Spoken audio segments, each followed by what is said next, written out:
Alright, so get this, right? It's after school and we're walking to the buses. Now, when I get on the bus, I'm not really fond of sitting close to other people, you know what I mean? Like, I try to always distance myself because I really don't like people, you know what I mean? So when I get on the bus, I go all the way in the back and I sit like pretty much in the far back, them seats in the back. I sit back there near the door. And, as I'm sitting there, I just, I kind of scoot in a little bit because usually no one sits with me. So I'm thinking I can just pretty much own this seat. Book bag on the outside, me on the inside. I like looking out the window, look at the trees and stuff, I'm chilling. That was the normal for me. But one day, there was this kid. We're going to call him Omar. Now, Omar was a little different, Usually, between all the other boys in the school, Omar was a little... He was a little different, Do you get it? Like, Omar is just a tad bit on the feminine side. Hey, yo, why'd you say it like that? So as I'm sitting there, I start to see Omar slowly start coming down the aisle. Now, in my head, I'm thinking he's probably going to sit somewhere close to the front or the middle. So one thing you have to know about Omar is that I had no problems with him, Me and him were actually pretty cool. I remember in school, sometimes I would have to get a pencil because I didn't bring my own pencil. And I would ask him for one. And he'd be like, sure, He'd be nice to me, so I'd be nice back to him. It was nothing, big, no big deal. It was just two people really just being cool with each other. So as I'm sitting there just thinking like, oh, he's probably going to sit in the front or the back, whatever he's going to sit. It's probably not going to be that. Hey, Will.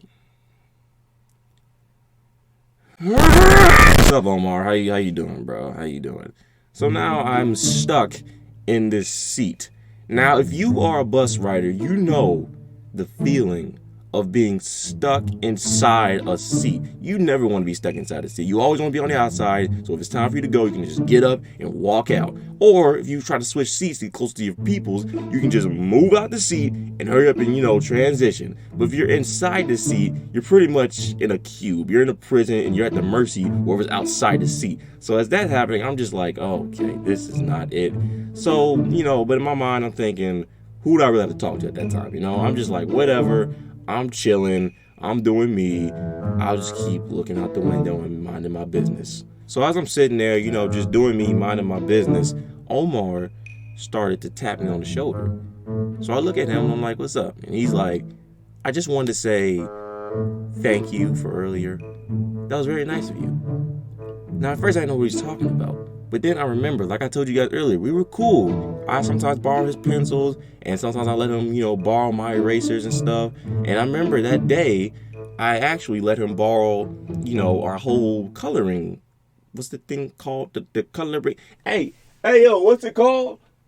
Oh, you mean the crayon box? Man, you stupid motherfucker. This is PG. This is PG.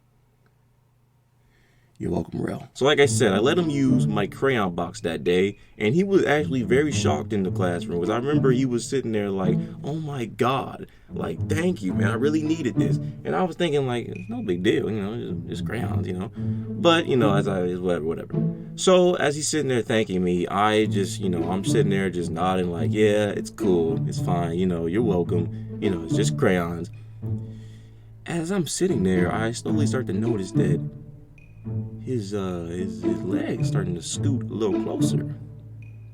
Starting to get a little closer.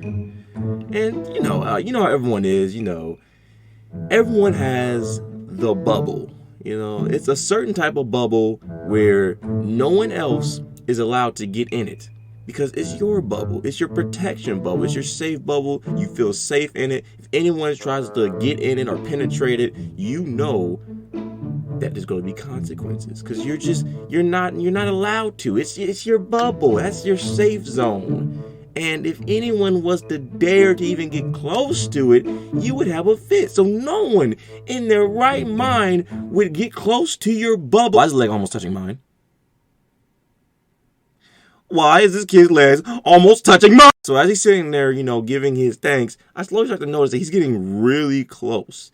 And like I said, I'm on the inside of the seat. So what I'm thinking is I gotta scoot over. So as I scoot over, that metal part that connected to the window that keeps the bus closed, I slap against it, and I'm thinking, oh no, this is not going to end well. So let's get active, no more acting. Either you go be on my Noah's Ark or you go fall off faking. Don't be mistaken, you still my homie, but it's time to wrap all my chickens and bacon. So I guess assalamu alaikum. If you wanna go